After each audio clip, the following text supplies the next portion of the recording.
E por conta da interrupção no sistema de energia elétrico em grande parte do país, os manauaras acabaram registrando prejuízos e atrasos durante a manhã de ontem.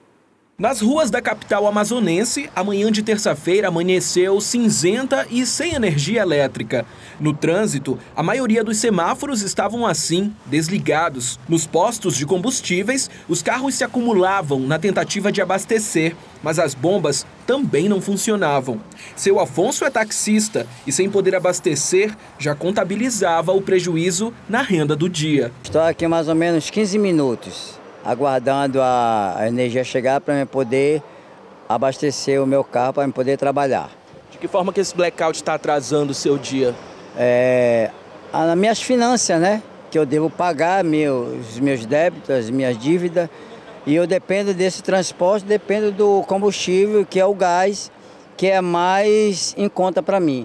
Então eu estou aqui esperando a boa vontade das pessoas competentes para poder vir aqui, chegar e ressarcir a nossa necessidade. Nas paradas de ônibus, o atraso por conta da interrupção do serviço também era sentido. Até a audiência que tive no fórum agora foi redesignada, está tudo parado. Tem uns 3 estados aí que não funciona, tudo parado. Atrasou para sair de casa? Atrasou para sair de casa, todos os compromissos já atrasaram. Na rede de ensino pública e privada, as aulas foram suspensas e grande parte dos alunos voltaram para casa. Dificultou muito, até a questão que eu sou professor, então fui para a escola, acabou que a gente não teve aula hoje por conta dessa chuva, né? E os sistemas dos ônibus estão passando por algumas dificuldades. Até o motorista parou um pouco, algumas pessoas que estavam dentro acabaram tendo um imprevisto, né? Ficaram um pouco revoltados, mas eu entendo a situação, né? Todo mundo está passando por dificuldade hoje. Atrasou geral? Todo mundo, realmente atrasou geral mesmo. Nas feiras, o trabalhador também não podia esperar a energia voltar. Nós chegamos aqui às 4 da manhã e a energia foi embora mais ou menos umas 7 horas, né? E fica difícil para a gente, né? Por conta que a gente tem que se adequar, né? Ainda bem que a gente tem a chapa a gás, né? Para a gente poder continuar trabalhando, né? Senão a gente fica complicado para a gente trabalhar, né?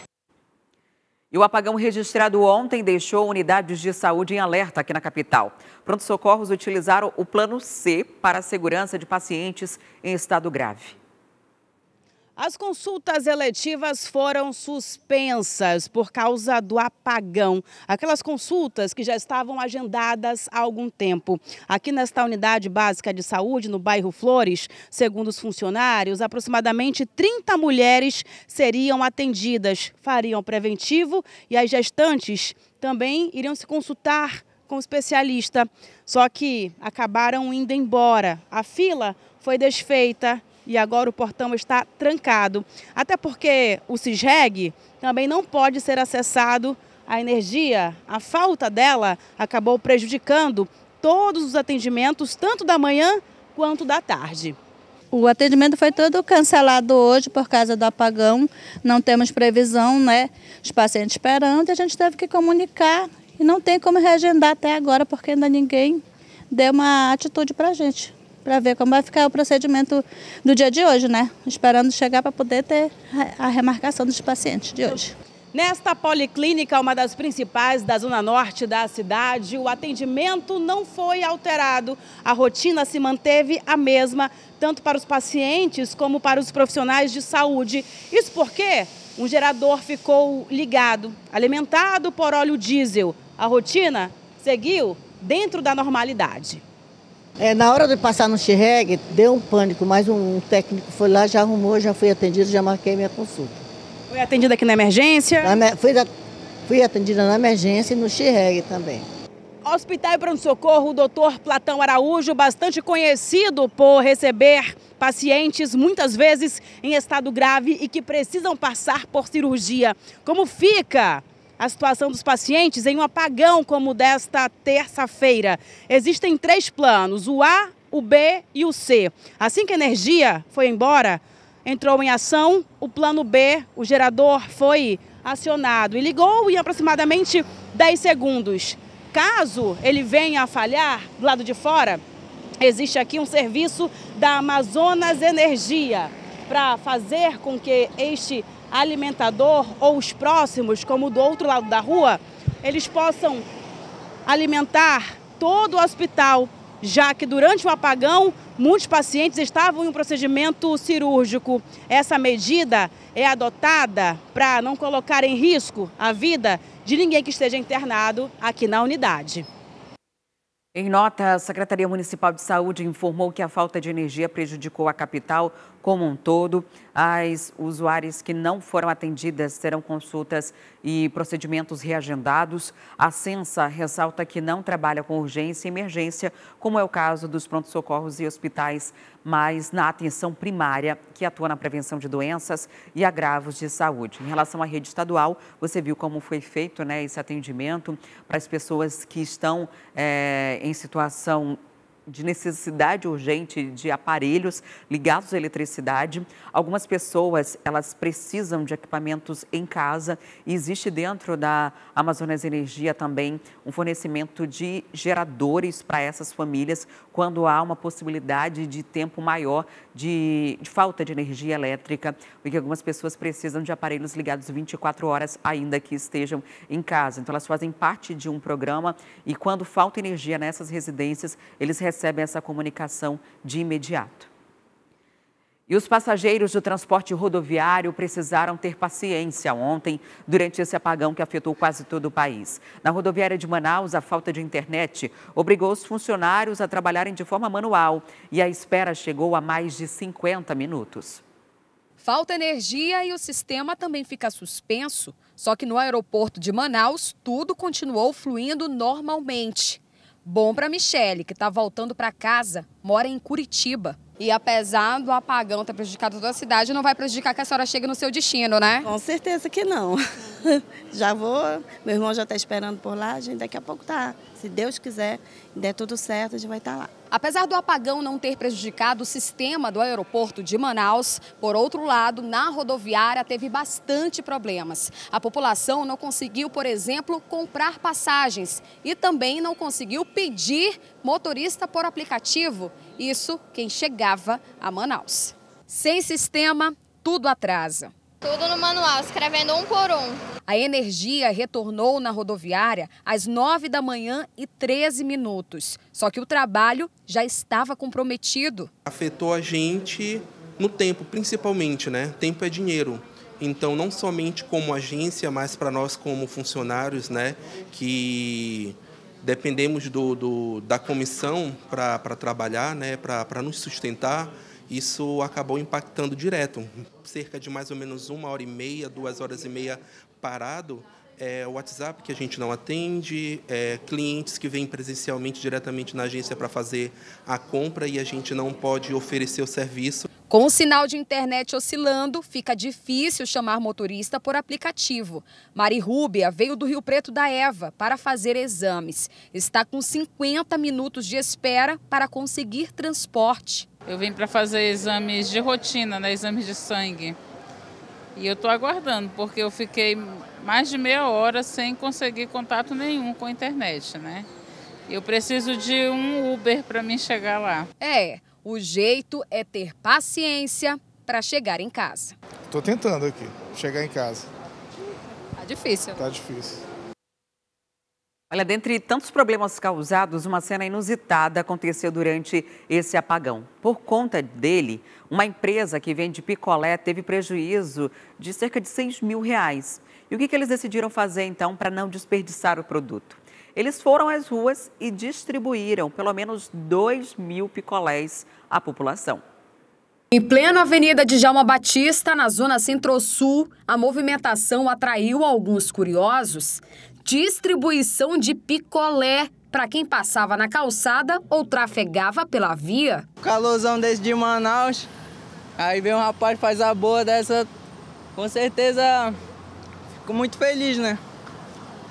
Que pena que os desempregados estão tendo prejuízo, mas é bom, num calor desse faz bem. A distribuição foi o jeito que esse casal encontrou para não desperdiçar o produto. É que com o apagão não teve mais como armazenar. Buriti, milho verde, tapioca, chocolate, salada de fruta, abacate, graviola, temporada de graviola. O casal abriu o empreendimento em plena pandemia. Eles ultrapassaram todos os desafios que trouxe a crise de saúde mundial. Só que hoje, por conta do apagão, eles ainda continuam nessa luta.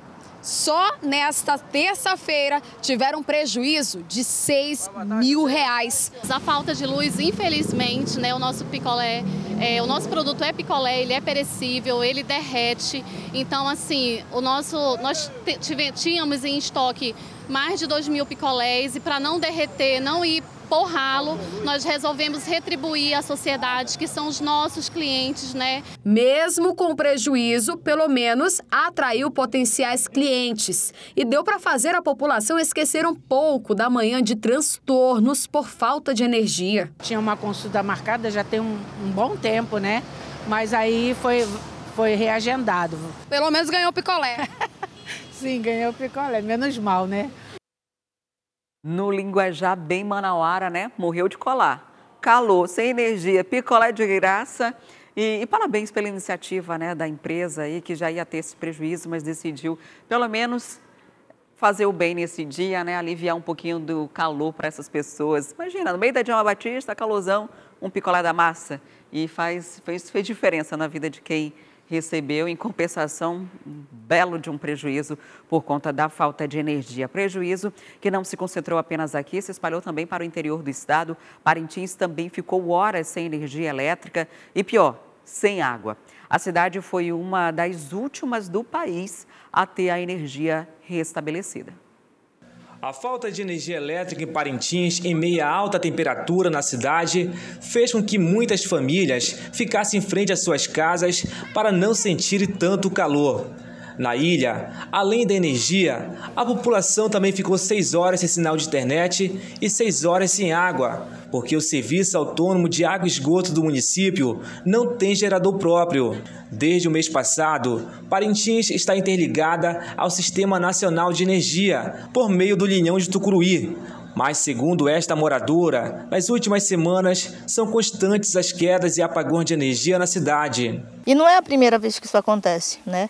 Não é a primeira vez, aconteceu a primeira, aconteceu a segunda, vão acontecer outras vezes e a gente fica sem informação nenhuma de quando vai melhorar e se vai melhorar, né? Então é complicada a situação. A gente acha que vai melhorar uma coisa e olha do jeito que está. Ainda agora as meninas estavam falando aqui, pô, bora lá para a beira do rio para melhorar um pouco o calor, né? Mas não tem como. Não tem como, sem água, sem energia, sem nada, sem informação de nada. Nós somos uma ilha e nós estamos literalmente ilhados. O comércio não apresentou grandes prejuízos de mercadorias, mas a clientela caiu bastante, de acordo com os proprietários dos estabelecimentos. Devido à falta de água e energia, não teve aula nas escolas. Nesta casa, as crianças colocaram o colchão para fora do quarto e ficaram fazendo pinturas e desenhos para passar o tempo. A gente agora tá desenhando aí. A minha titia tá me ajudando e a aluna também tá pintando. Sem água, sem luz, o nosso celular não dá também, né? Eu queria falar com a minha mãe, esse daí não dá, meu celular estava descarregado. O racionamento de energia em Parintins começou às 7h30 da manhã e o serviço foi restabelecido por volta de 1h30 da tarde.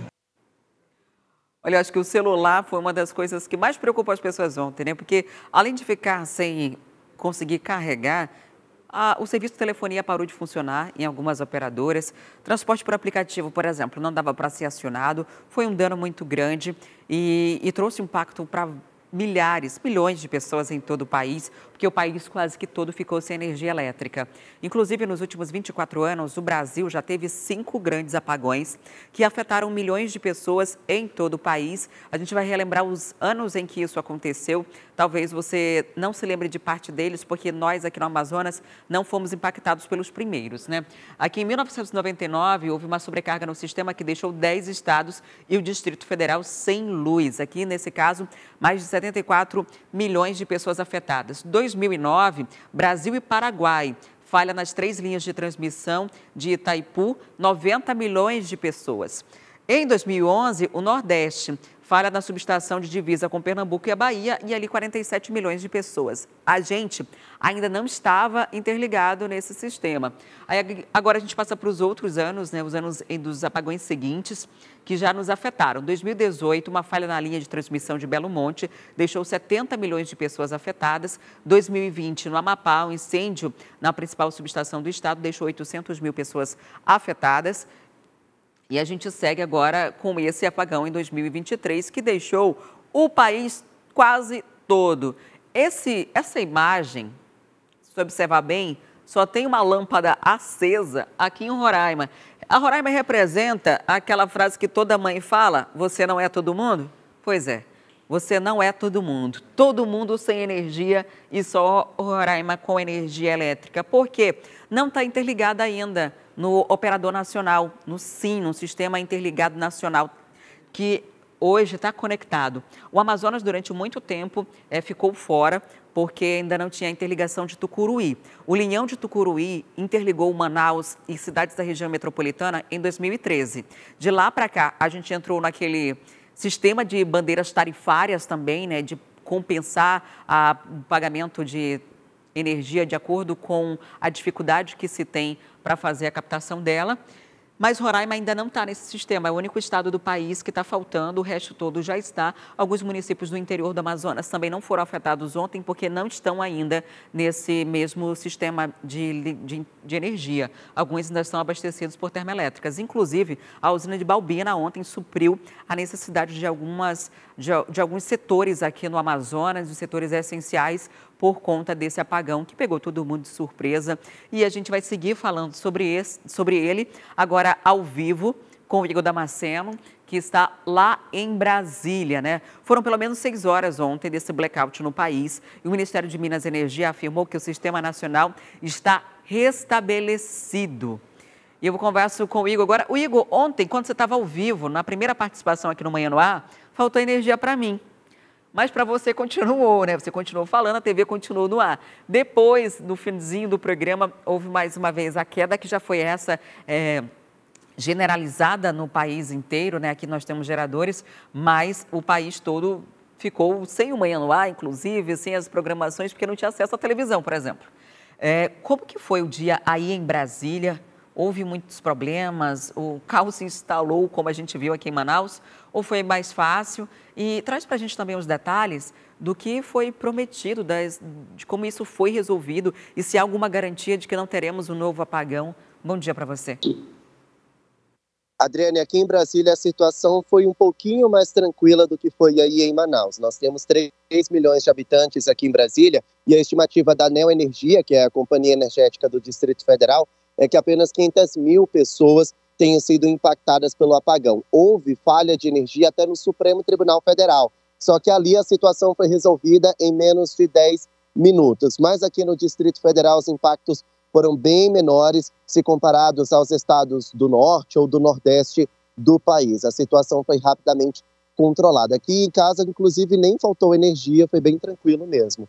Agora, o ministro de Minas e Energia, o Alexandre Silveira, ele estava numa comitiva com o presidente Lula no Paraguai para acompanhar a posse de Santiago Penha e voltou às pressas para Brasília para tentar resolver esse impasse do Sistema Interligado Nacional. Em coletiva de imprensa, Alexandre Silveira disse que há 2 explicações possíveis para esse apagão que teve ontem. A primeira delas é uma sobrecarga numa subestação do estado do Ceará, que foi afetado por volta das 8h30 da manhã, no horário daqui de Brasília. Uma outra falha foi identificada, mas ainda não sabemos em qual subestação, ainda é um mistério. O ministro disse que os investigadores ainda estão tentando identificar, muito provavelmente no Xingu ou no estado do Maranhão. Alexandre Silveira disse ainda que cerca de 30 milhões de pessoas foram impactadas por esse apagão. Ele disse ainda que em nada teve a ver com o nível dos reservatórios, os níveis estão dentro do aceitável, dentro do previsto pelo governo federal, e também não soube apresentar o real motivo dessa falha, se foi provocado por uma falha técnica ou por uma falha humana. Agora, o que chamou a atenção é que Alexandre Silveira não descartou a possibilidade de sabotagem. E é exatamente por isso que o Operador Nacional do Sistema Elétrico, que é quem gere o sistema interligado, já está investigando as possíveis causas. O relatório preliminar deve ser divulgado amanhã. E como não há o descarte dessa possibilidade de sabotagem, ou seja, de algum evento criminoso, o ministro acionou a Polícia Federal e a Agência Brasileira de Inteligência para ajudarem nessas investigações. Vamos ouvir o que disse Alexandre Silveira em coletiva de imprensa. Como eu tenho absoluta convicção que a ONS, até pela sua característica técnica, ela não vai ter condição de dizer textualmente se esses eventos foram eminentemente técnicos ou se houve também falha humana ou até dolo. Eu estou, por se tratar, como eu disse, de um setor altamente sensível, além de determinar as apurações devidas internas pela ONS, pela ANEEL e pelas nossas vinculadas, eu estou oficiando no Ministério da Justiça para que seja encaminhado à Polícia Federal um pedido de instauração de um inquérito policial para que apure com detalhes o que poderia ter ocorrido, além de diagnosticar apenas onde ocorreu. Que chamou a atenção dos jornalistas é que o apagão veio horas depois que o presidente da Eletrobras pediu demissão do cargo. A gente chegou a questionar ao ministro Alexandre Silveira se teve alguma relação com essa demissão, se houve alguma causa. Ele disse que não há nenhuma relação, mas ele aproveitou essa situação para criticar a privatização da Eletrobras. Ela foi privatizada no meio do ano passado, durante a campanha eleitoral, pelo ex-presidente Jair Bolsonaro, sob fortes críticas, inclusive dos funcionários da Eletrobras. Ele disse que essa privatização precarizou o serviço daquela que era considerada uma das principais estatais brasileiras e que a Eletrobras poderia ter ajudado mais a contornar essa situação. Vamos ouvir o ministro. Então, eu acho que o que nós temos que fazer é nos robustecer cada vez mais. Por isso, eu repito minhas críticas à privatização da Eletrobras, porque nós temos que robustecer a nossa agência de energia elétrica, nós temos que robustecer a nossa ONS, nós temos que robustecer a nossa Secretaria Nacional de Energia, para que, a partir da nossa realidade, infelizmente, de termos nosso sistema elétrico completamente entregue ao setor privado, muitas vezes, infelizmente, na mão de gestões temerárias, não são feitas por profissionais da área, técnicos da área, muitas vezes são executivos de outras áreas que têm um foco, e nada contra o lucro natural. O Brasil precisa crescer, gerar emprego e renda, gerar oportunidade, então nós queremos estimular o setor privado. Não tem nada a ver com isso as nossas críticas. O que tem a ver é que eu considero o setor elétrico um setor extremamente estratégico. Bom, e o apagão pegou quase que o país inteiro de surpresa. O serviço de fornecimento de energia elétrica só foi plenamente restabelecido por volta das 3 horas da tarde, no horário daqui de Brasília, quase 6 horas depois que foi registrado o primeiro registro, o primeiro pico de queda de energia. O ministro disse ainda que os técnicos trabalham para que a situação não se repita, viu, Adriane? Expectativa, né? Porque na sua casa não faltou energia, mas aqui, eu inclusive, Igor, passei a manhã todinha aqui, até voltar, porque aqui tinha ar-condicionado, né? Tinha gerador, então fiquei por aqui mesmo. Mas a situação na maior parte da cidade foi de caos, de engarrafamento, semáforos deixando de funcionar, e isso se refletiu em várias outras cidades do país. Estou vendo mensagem aqui no YouTube da TV A Crítica, as pessoas comentando também da dificuldade que foi no Nordeste. Dizem, olha, por aqui já falta bastante, mas dessa vez faltou durante muito tempo, né? Não foi aquele apagão, aquela queda pontual. Muito obrigada pelas informações, a gente espera que realmente que as coisas fiquem estabilizadas, né? Não é comum apagão recorrente, né? Não é comum. A gente mostrou agora os intervalos, inclusive de longos anos entre um e outro. A gente espera que tenhamos longos anos, mais uma vez, sem apagões no nosso país. Obrigada pelas informações. Quer ficar por dentro de todas as notícias e programação da TV A Crítica? Então já se inscreve e ativa o sininho. E até o próximo vídeo.